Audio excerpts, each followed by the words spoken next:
Hello, students of Mediterranean archaeology. Glad to have you back for week 2 of Anthropology 390. We survived the first week. Well, it wasn't a whole week, but never mind. It was good. It's happy to be back. I'm sure you get to see old friends and all that. It's good to start a new semester. I've got some business to discuss today. I also want to kind of take you on a cultural tour of the Mediterranean. What I'm trying to do today in general, to be perfectly honest, is to have you, get a stronger feel for it. We're focusing a lot on geography, but I'm going to kind of give you some overview of cultural activity in the sea. Going to take a quick look at some archaeological evidence. As I said, we'll spend quite a bit of time on geography. And some within that geography will be some of the highlights from your readings for this week. But again, as I said, to start, what I want to do is to get you comfortable with our region. Business. I promised you some business. Just reminding you that all the assignments that are assigned during the week that look at week 2 on our Canvas page, right, should be completed by the end of the week. And because this is an online class, the end of the week is Saturday. And Saturday at midnight marks the absolute end of that week. But that doesn't mean that you have to submit things on Saturday. Doesn't mean that you need to do homework on Saturday. What it means is that's the last possible point in time in which you can submit it. You can submit them on Monday or Tuesday or Wednesday or Thursday. I know it's hard, but I'm asking you to schedule your own time. So this week, what do we have? Well, we have this presentation, right? Other weeks we'll have other presentations by me. Weekly readings will be every week. Audio visuals will be some week. And whenever I do an audio visual, I'm going to want you to do some kind of exercise to go with it, like a discussion.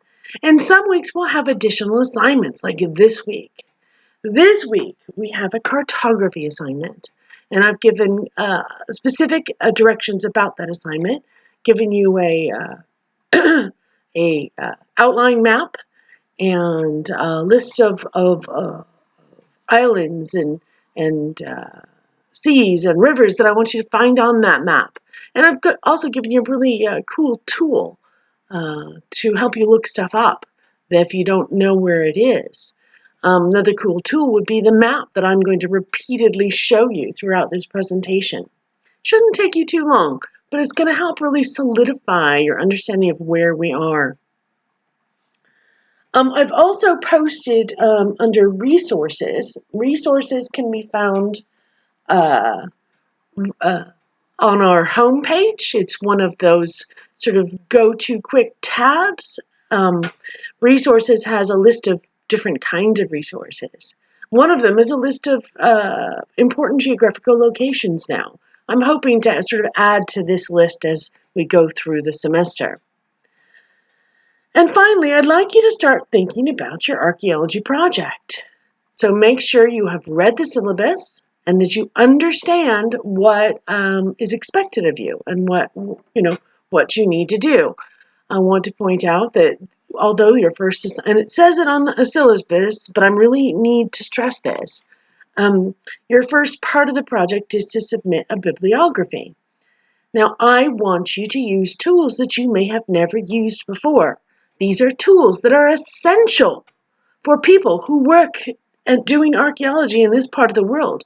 You can't walk into HSU Library and find all the resources you need about archaeology in the Mediterranean. It has very little on the topic. Sure, you can find various things on the internet, and I hope you know how, and if not, this exercise is going to help you. But there's more than one database for searching articles and so forth, and I want you to explore those. Further, I want you to use system, in particular ILL, or CSU Plus is the other one, I think, which just allows you to get books that are not in our library. CSU Plus, I think, allows you just to get them throughout the CSU system, but Interlibrary Loan will get them from you from throughout the country. I mean, let's say Harvard's got one of the books you want. I mean, you can say, oh, just loan it to me, please. And they'll make those arrangements. They order the book, and they get it to you here for free, by the way. So I want you to do that. I want you to look on a resource like WorldCat that tells you books that are in libraries all over the world. And I want you to use that for the first time to realize that you are not limited to the information that's here or just on the internet. Really, you have the opportunity to look in libraries of some of the most extraordinary universities in our country. And in fact, I think you can even get some books internationally. So check it out. So know, too, that when you order these things, that they sometimes take a couple of weeks to get here. So in advance, you need to order them, at least a few weeks before that assignment is due. And one of the first things you have to do for that assignment, before, of course, you amass a bibliography, is to choose a topic. Right? And you're like, but it's just the second week of the course, and we haven't really even started looking at sites or anything. I know, I hear ya. And so what I want to point out to you is the things that you are reading, for everything they say, they give you sites to back up what they're saying. And as we go through, their sites listed in the readings for week 2. Week 3 has got even more sites in the reading. Week 4 has got even more sites in the readings. And you are free to thumb through your textbook. Every chapter, especially as we go on, once we get beyond chapter 3, they're going to be filled with more and more reference to archaeological sites. So really, I mean, you have so many to choose from. Maybe choose a culture that's interesting to you or a time period that's interesting to you. You can choose something Neolithic. You can choose not only a site, you could choose a survey instead.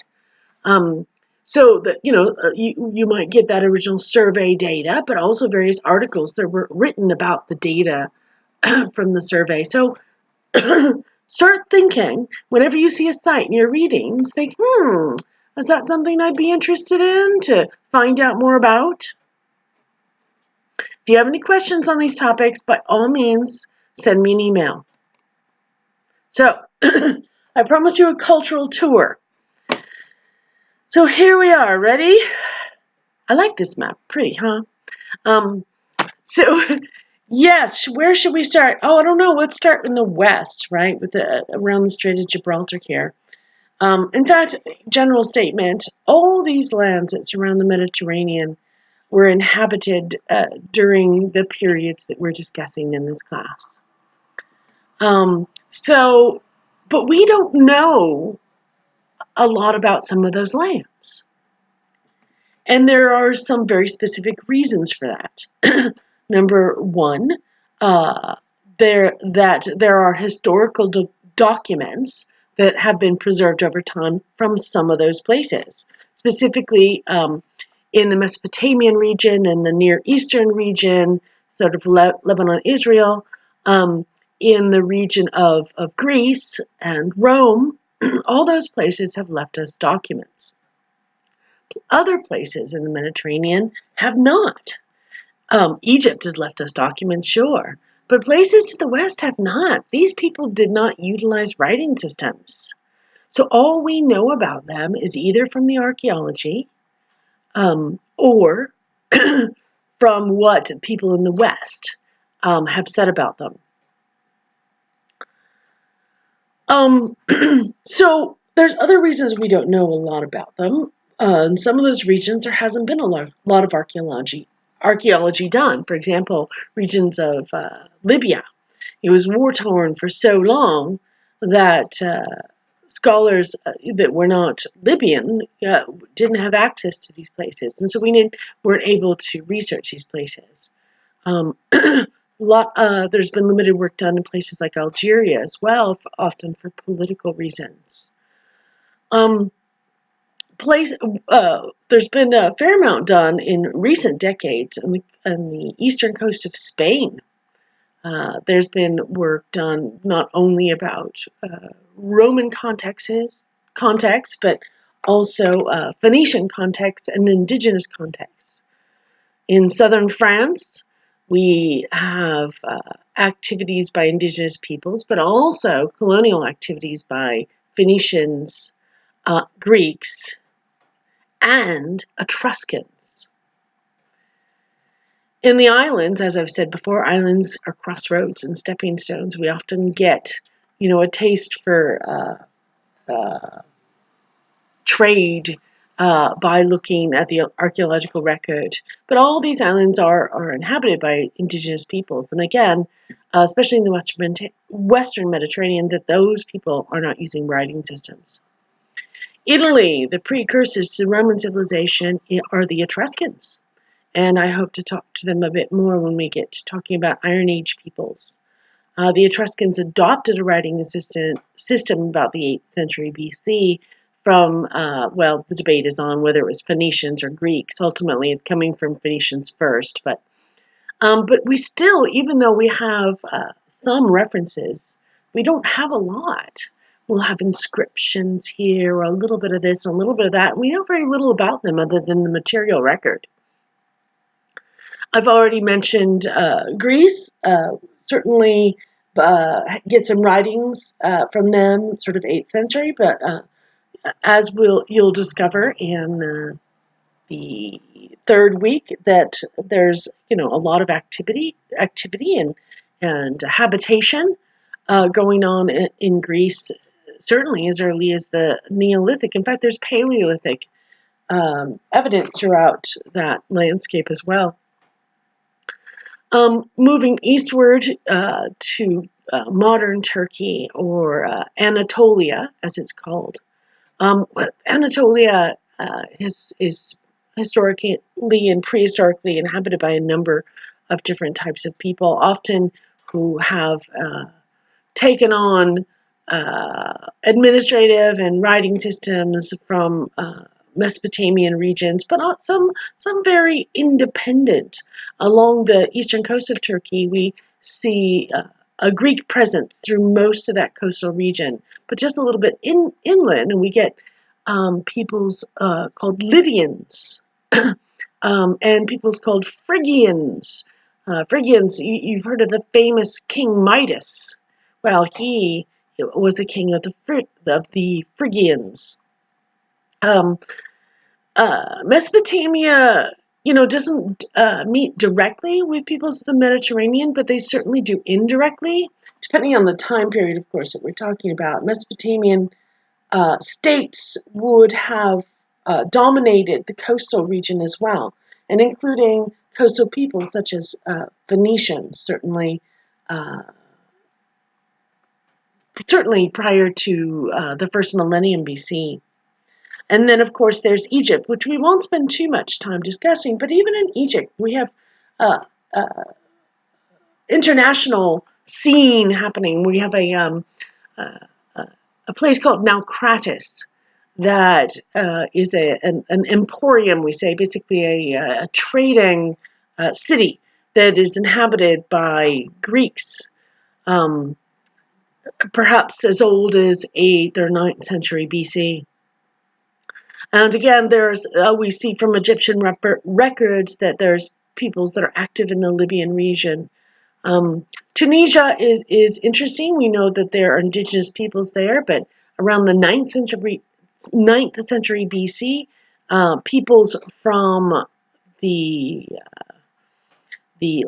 coast of the Levant, i.e., circa modern Lebanon, come and start a new city in Tunisia called Carthage. It starts off as a colony, but it ends up being an empire by the time we get to Roman times. So yes, are you ready? Are you exhausted? Are you excited? Well, I am. Let's go. So how do we know about these people? We know by the things that they've left behind, by their garbage, really. What is left for us? Things like building foundations and foundations of walls, the very last rungs. All the rest would have deteriorated or a lot of times been recycled throughout millennia. When sites are abandoned, local peoples have come to scavenge resources. In some places, we actually have more than just the bottom foundations. We actually have partially extant buildings, and that's pretty exciting. Some places we have preserved wall paintings. Wall paintings in Egypt, wall paintings in Greece, wall paintings on Crete and the Cycladic island of Thera, wall paintings in and Etruria, home of the Etruscans. All paintings can be very, very telling, as long as we figure out what's being depicted. We see people, we see things, we see actions. Gives us insight into the culture. Metalwork, definitely have some copper in the Neolithic period. And then we figure out how to combine that with tin and make bronze. In the Bronze Age, and we use bronze for various.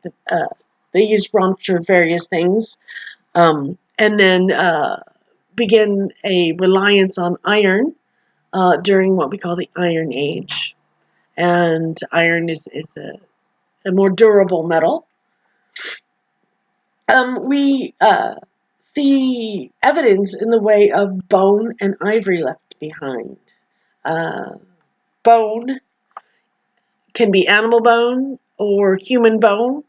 Ivory, which is a resource that was prized, it was considered a luxury item, comes from two different animals. Most people are aware that ivory comes from elephants, but most people are not aware that also you can get ivory from a hippopotamus. If you think of it, ivory, as in an elephant, it's that sort of tusk is like a tooth, as it is in a hippopotamus. So bone can tell us a lot if we analyze it.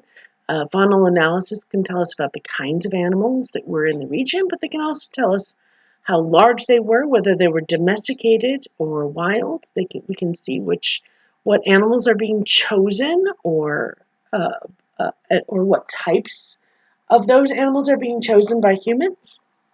And we can learn about from the human bones using techniques like strontium analysis, and we can learn about diet, right, and things that they were exposed to.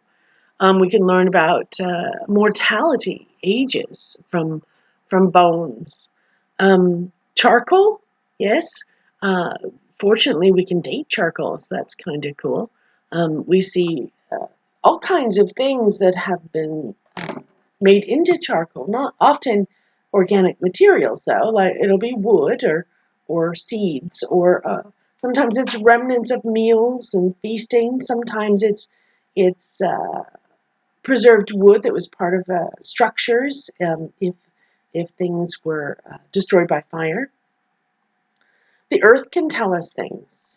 The color of the earth, the inclusions in the earth, the texture of the earth.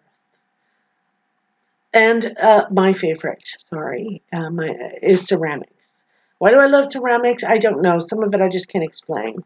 But other than that, ceramics tends to be the most numerous type of archaeological material that we find in the Mediterranean world. I've told you last time about, going through bags and bags and tens of thousands of it, So we'll have more ceramics than any other kind of archaeological evidence. I'm sure I've missed some obvious ones, but just keep in mind, those of you who are not old hands at archaeology yet, that organic materials do not generally preserve unless in very special circumstances. So, on page 3 of your textbook, and this is not the first time I'm quoting this quote, but I think it's kind of an important one.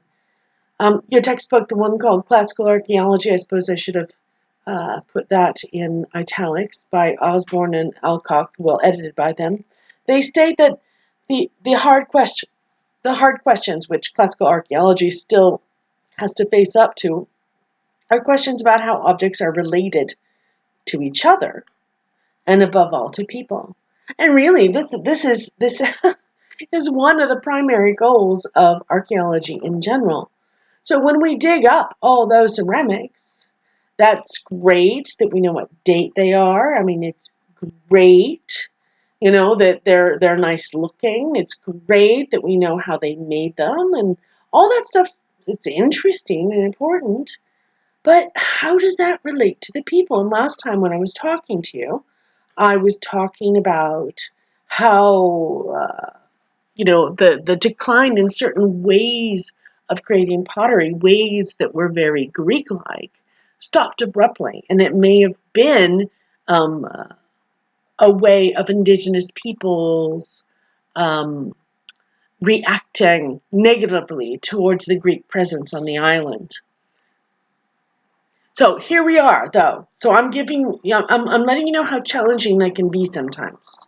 That's right. This piece, telling a story, sometimes the piece of archaeological material can be really challenging. So this is what this thing is a little over a centimeter wide and maybe at most a centimeter and a half long.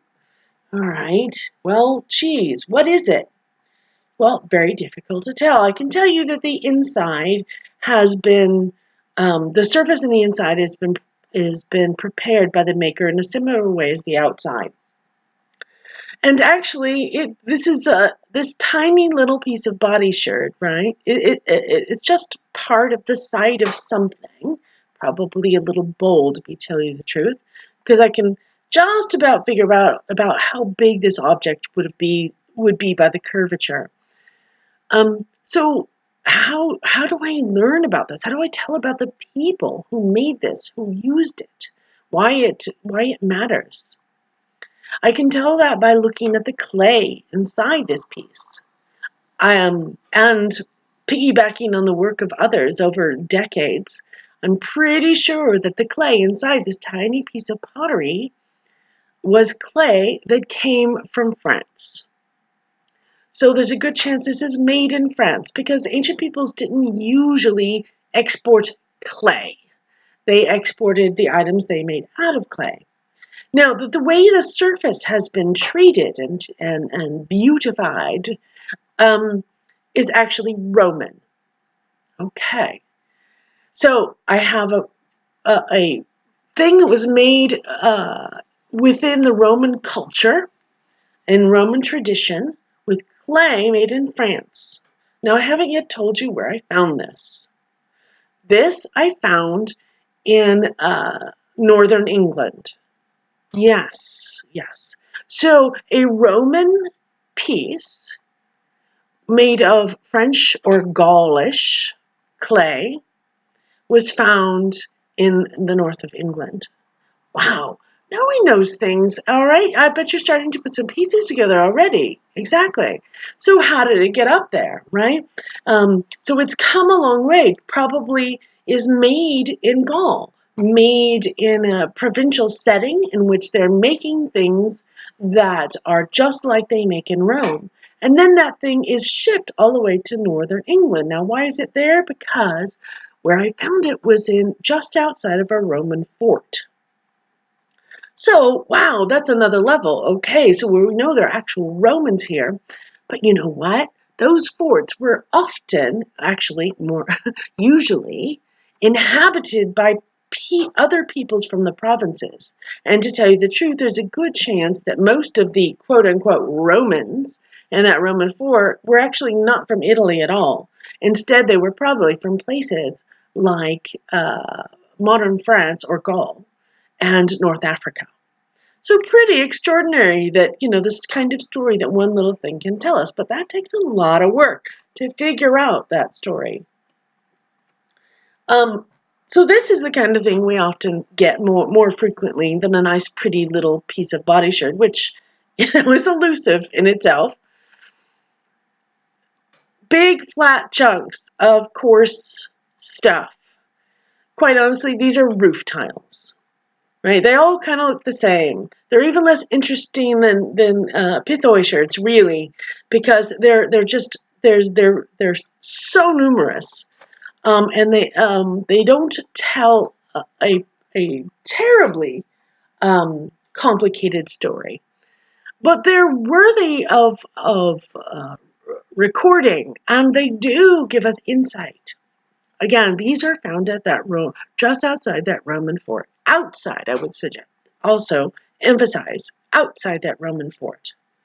So outside that Roman fort, where potentially indigenous people are living, right? Somebody has built a structure that is roofed in the manner of structures in Rome. And so they've brought these practices with them. Perhaps it is a Roman living outside the fort.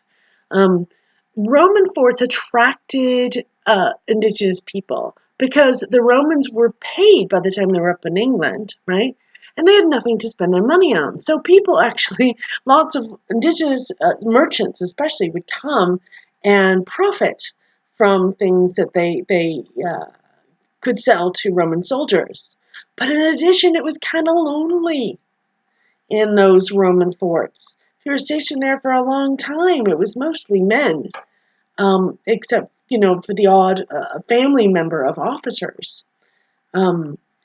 So what they did, and for a long time, actually, it was illegal for them to do it, but they did it anyway, and later it would become legal. Well, they married local women. And so when they had homes, they had barracks in the fort, but they also had homes outside the fort. So there's a number of different possible uses for this structure. But we know it's not indigenous, and so the fact that all these roof tiles are there tells part of a story, at least. Sometimes we get things like this. You saw some of these things in my presentation last time. These would be diagnostic sherds telling you about potentially giving us clues as to the type of vessels that were being created by indigenous people in the Western Sicily. This is the kind of painting, if you recall, that I said was abruptly ceased in reaction to a Greek presence. This kind of collection of broken pottery can tell us a little bit about the diversity of activity going on, what kinds of vessels they were using, how much of it is coming locally, how much is being imported. This is coming from the western coast of Turkey. This is an East Greek piece, and this is a Corinthian piece here, and this is probably a colonial piece. And anyway, so it's fascinating to see this. All these little broken bits can tell a story. And here's a piece just for fun, little eye candy. This is that, I think I showed you last time, this Corinthian pyxis lid. The point of that is to show you that usually we're lucky if we get this. Because truthfully, this is really, these sort of roof tiles or pithos sherds are the most of what we excavate. If we're lucky, we get things that tell us a bigger story. If we're really lucky, we can put a few things together and really make out the kind of, these are, by the way, there's some lions on here circling the lid of this pyxis. And if we're super lucky, right, because that doesn't happen very often, you realize that, we can get something like this. This is the Diplon vase coming from the Diplon cemetery right outside the Diplon gate of the city of Athens. So this is an early geometric piece, probably from is early 8th or 9th century BC. It shows a funerary scene. We'll perhaps be able to look at that a bit more later in the semester. Here's another cool one. So this one, we found most of it. You can see the blank bits for some reason that weren't found. This picture, by the way, is from the Beasley archive. Beasley should be a name that's familiar to you, having just finished last week's reading. So this is, not only did he document and try to isolate the painters of all these things, but he's made a visual sort of library of all the vases he looked into. Now this is interesting because this particular vase, we found rather a lot of it, not the whole thing, was found in an Etruscan, that's right, that's, sort of more or less near, modern Tuscany, right? Um, in Italy. So this is found in an Etruscan tomb. And the Etruscans, especially in sort of 7th and 6th century BC, are just fascinating with Greek stuff. They just want to buy it up, buy it up, buy it up. But it's really interesting. It tells us, even though it's found in an Etruscan context, tells us a lot potentially about Greek things, because here we see the Greek phalanx in action and a flute player as the soldiers go off to battle. So pretty interesting.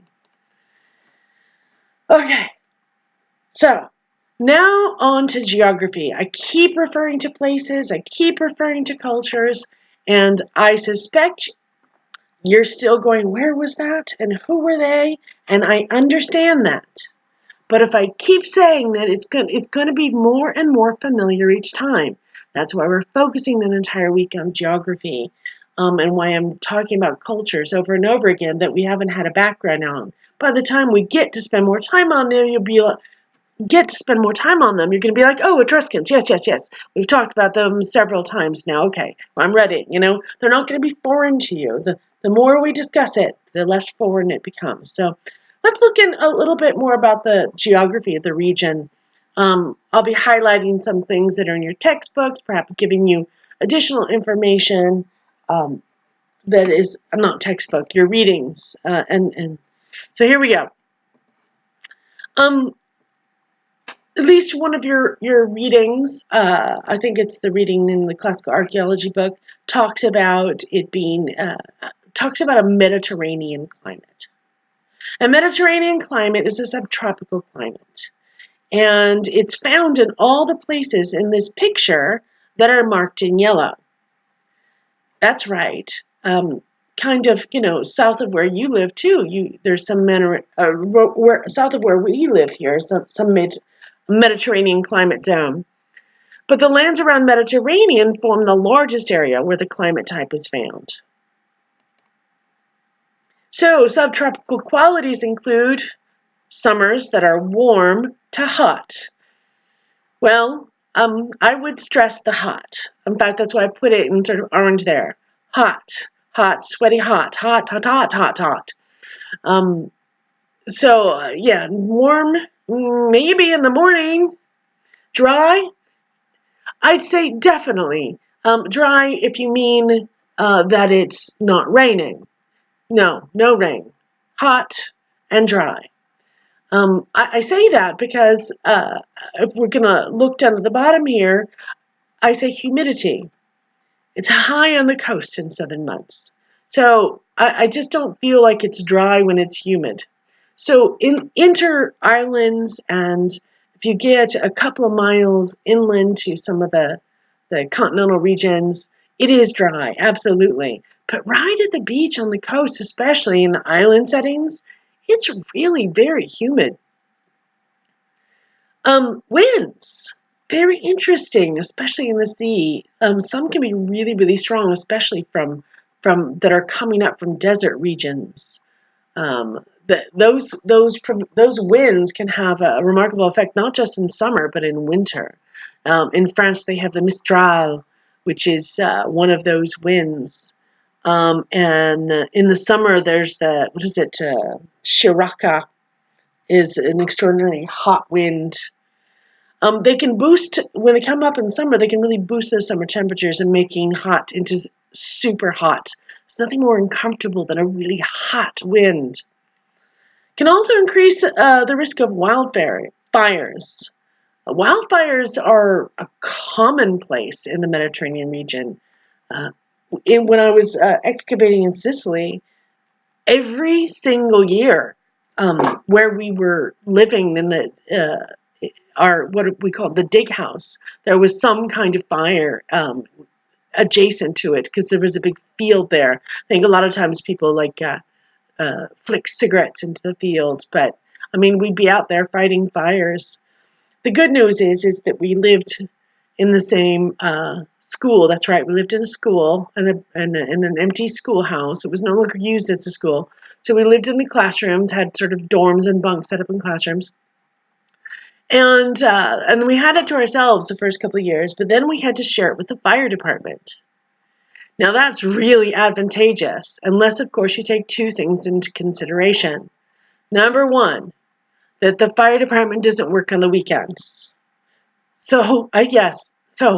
Yes, they don't work on the weekends. So when you have fires on the weekends like we did, the fire department is not there to help you out. You can tell them all about it when it's done, and they're really happy that their fire truck is still fine when they get back. You should also know that regardless of their good intentions, the reason we were living with the fire department, i.e. they moved into the school with us, is because the firehouse burnt down. Okay, so I'll just leave you with that. Lots of fires. Fires. So Mediterranean biome. Let me show you around a little bit. Forests dominated by coniferous trees, broad-leafed trees such as oak, mixed with the sclerophyll scrublands. This is a really good illustration of that. Sclerophyll scrubland, which is means vegetation with hard leaves and short internodes. Mediterranean trees. Here's some oaks. Here's some olives. Here's Italian cypress. Agriculture. Fruit-bearing plants are commonplace. Olives, grapes, citrus, fig, avocado, prickly pear, tomatoes. The Mediterranean triad, it's often referred to as like the sort of basic triad staple of the Mediterranean, include olives, grapes, and wheat. There's some prickly pear down there, by the way. There's an olive grove at the top, and over to the right are some grapevines, and sort of down bottom middle is some wheat. The character of the seas. I want to orient you a little bit and look both sort of just outside the Mediterranean Sea and sort of inside the Mediterranean Sea. Looking outside the Mediterranean Sea, we see that to the west of the Straits of Gibraltar is the Atlantic Ocean. To the southeast is the Red Sea, which is separate but connected by a canal. The first canal was dug, by the ancient Egyptians.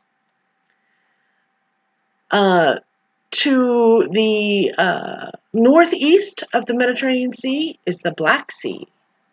At one time, these two were disconnected from each other. But one hypothesis is the Hellespont, i.e. the area that separated them, burst open during the Neolithic period.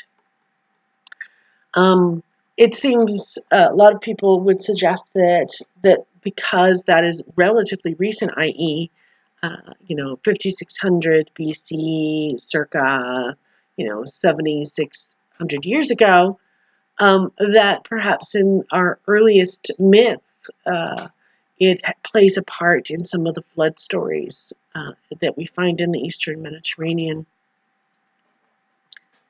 Looking inside the Mediterranean, we see various internal seas. The Tyrrhenian Sea, which is located just to the west of Italy there. The Adriatic Sea, which is located just to the east of Italy. The Aegean Sea, which is between Greece and Turkey. The Ionian Sea, which is to the southwest of Greece and the southeast of Italy.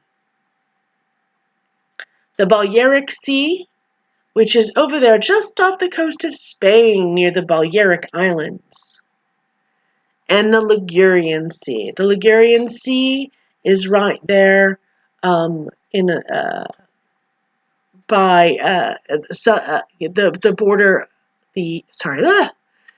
by northern Italy there near the modern border of France. So yes, we're not talking just one sea.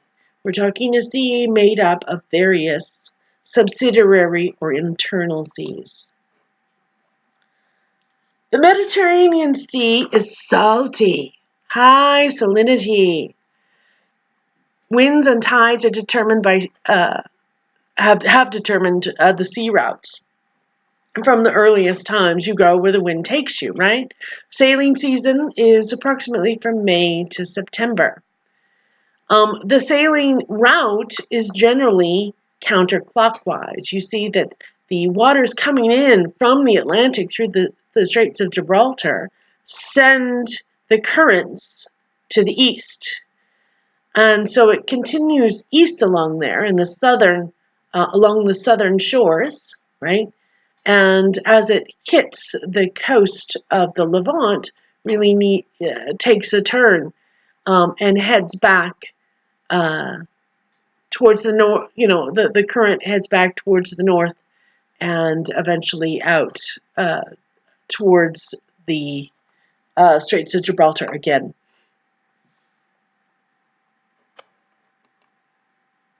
Geographical boundaries are interesting in the Mediterranean in that we look at the map here and what we see is a sea surrounded by huge amounts of land. And yes, I get that. But the thing is close to the shores and all those landscapes are one geographic barrier or another.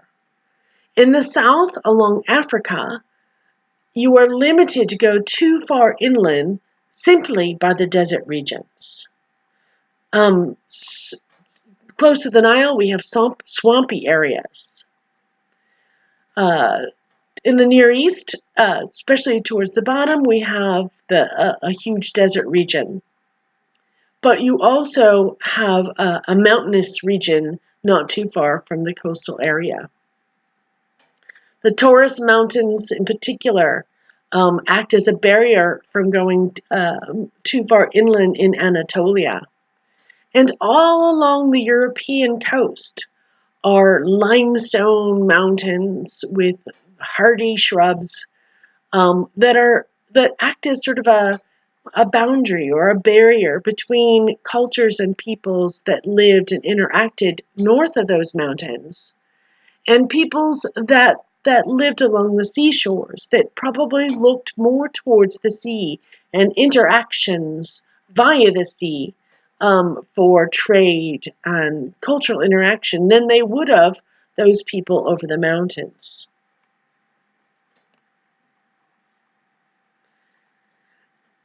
So speaking of trade, we definitely know that various items moved around the Mediterranean from really early times.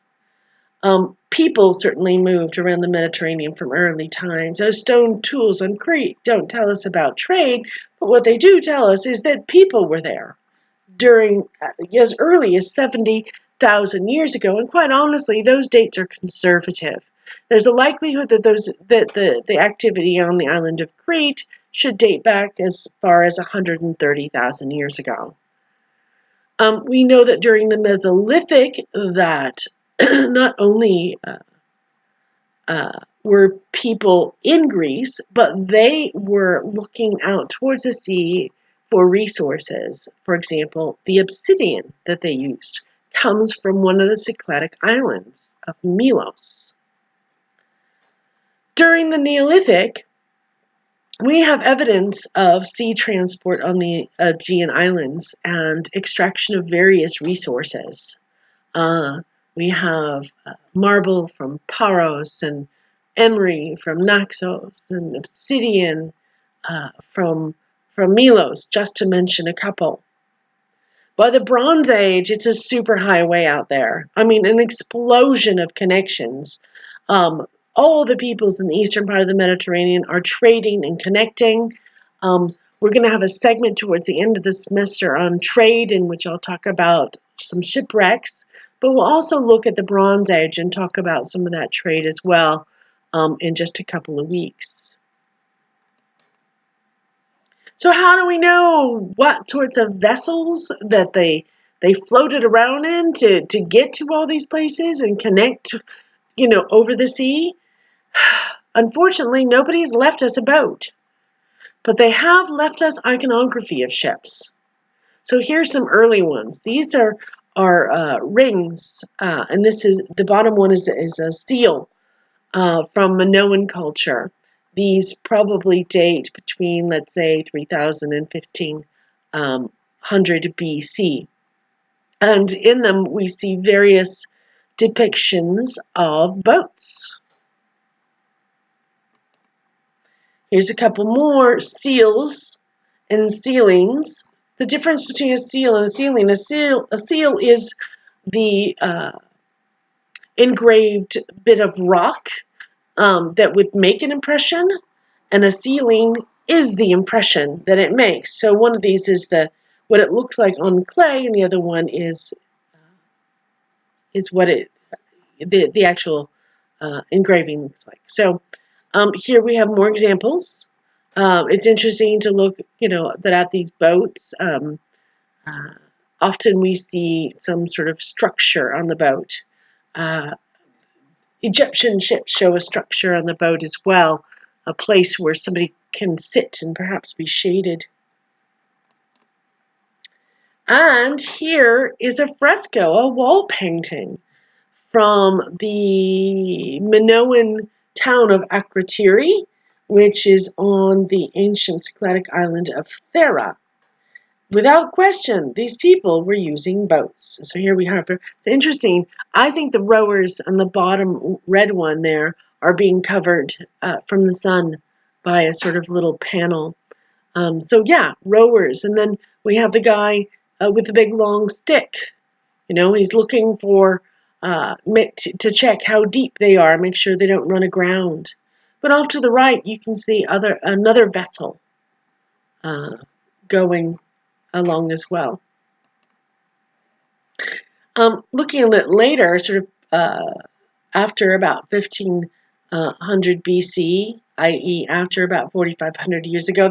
By the way, I'm going to interject here. Timing, right? And if you took my Anthropology 105 class, I would have spoken the BP speak.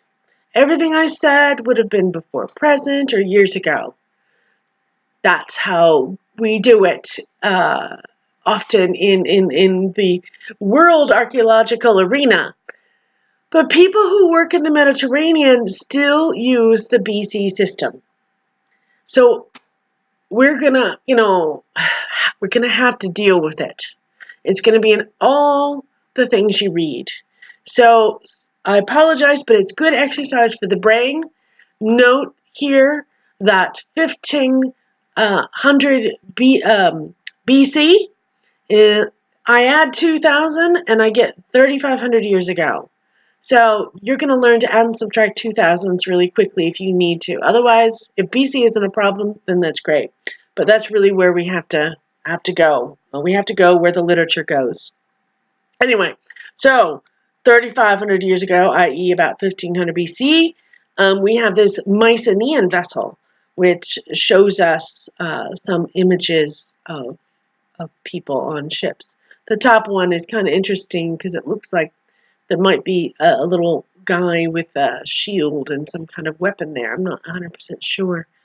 On the bottom is a rather long boat, isn't it? But again, if you look close at the depiction, you can see people with shields. So it's interesting to think of these as being used militarily, not just for trade. And here's an 8th century Greek example, 8th century BC. I think that we're supposed to be looking at this as if we're a crow. You see what I mean? That we're looking down on the vessel. And they don't really always have the perspective down pat at this period of time. So, but we probably have 2 rows of rowers, and rather a lot of them, right? So this is a pretty big ship. And that's it for today. And I thank you for your patience. And if you have any questions, please feel free to contact me. Take care.